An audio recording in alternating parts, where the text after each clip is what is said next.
दोस्तों अमीनो अम्ल एवं कोडोन के लेके भी कई बार क्वेश्चन पूछा जाता है।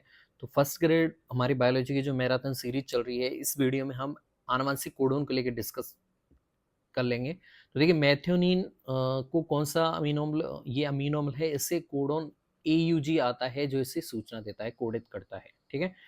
ट्रिप्टोफैन के लिए भी पूछ लिया जाता है, तो ट्रिप्टोफैन के लिए होता है यूरेसिल ग्वानिन ग्वानिन। अब देखिए इन दोनों अमीनो अम्लों के लिए एक एक कोडोन सूचना देता है, बाकी जितने भी अमीनो अम्ल हैं उनके लिए दो से ज़्यादा ही आपको देखने को मिलेंगे। कईयों के लिए तो 6 भी देखने को मिल जाते हैं।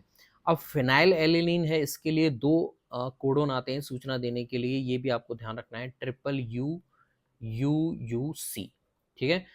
अब ये आ जाता है आपके स्टॉप कोडोन, जिनके नाम अलग अलग हैं, तो UAA, UAG और UGA।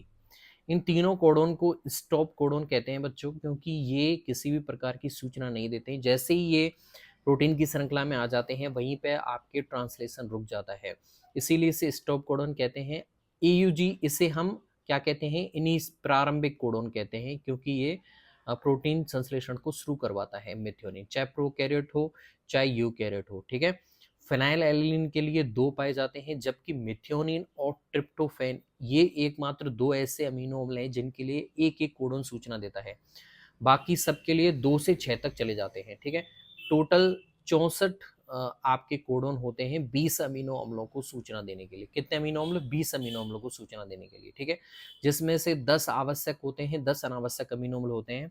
यहाँ पे मैं आपको बता दूं, कई अमीनो अम्ल ऐसे हैं जिनके लिए 6 कोडोन सूचना देते हैं, जिनके नाम आपको ध्यान रखने हैं, ल्यूसीन, सेरीन और आर्जिनिन।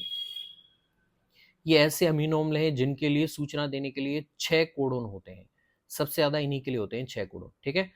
तो ये initiator codon AUG, stop codon आपके UAA जिसे हम ऑकर बोलते हैं, फिर अंबर जिसे UAG बोलते हैं, और ओपाल जिसे UGA। ठीक है गाइस, ये आनुवंशिक कोडोन को लेके छोटी सी संक्षिप्त सूचना है।